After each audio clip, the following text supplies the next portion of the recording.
Let's talk about Tato Maruki from Persona 5 Royal. Spoilers for Persona 5 Royal.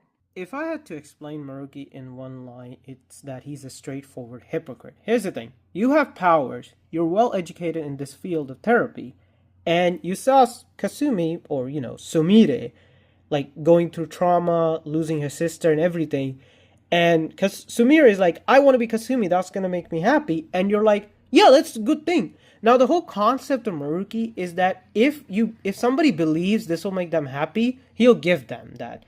But if sometimes, some people are going through miserable stuff, being sad, even though they're working hard on something, Maruki sees that they're sad, he feels like they shouldn't go for that, and gives them something he believes they'll be happy towards. Now, here's the thing. I can understand that, if he doesn't have reality bending powers and he can just, make Sumire think she's Kasumi, that makes sense. But bro, he revived Haru's father, Makoto's father, for some reason not Sainijima's mother, and Makoto's mother, but it could be he's still working on Sainijima's cognition, and Futaba's mother. So you're telling me you can do that, but not revive Sumire's sister Kasumi? Like, that is the most simple solution. My man, you are a therapist. You work in this field. Now, we don't know what happened to the other palace rulers in the third semester. We know that Shido is in jail. Terrible current politician. Makes sense, Why is Madarame outside, scot-free? Just wondering. Now, yes, it was Yusuke's cognition, but here's the thing. If your ideology is to make everybody happy, in definition, that should make even the worst of scums happy. And here's the thing. It's obvious why Maruki put him in jail. It's because, stole the research and everything.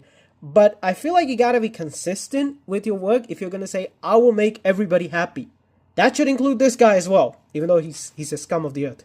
I love Akechi in third semester. Yeah, you can make the argument he's, doing it for an ulterior motive, though. That ulterior motive is basically, living a free life and not being a puppet to someone. So, but I love that he has this back and forth with Maruki, and Akechi does call Maruki out a lot. But like, Maruki's whole answer to him is, I knew you'd say that, but doesn't fight back. So even Maruki understands the flaw in his logic.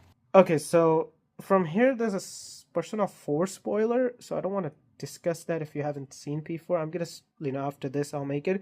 If you enjoyed this video, like, comment, subscribe, and tell me what are your thoughts about Maruki. But now for the P4 spoiler. If I had to compare Maruki to someone, I'd actually compare him to Namatame from P4. It's the same thing, kinda. The only difference is Namatame is like not a therapist or something. Like, the boy got powers, and he was like throwing people into the TV without understanding stuff. He thought he was a hero. Like, comment, subscribe.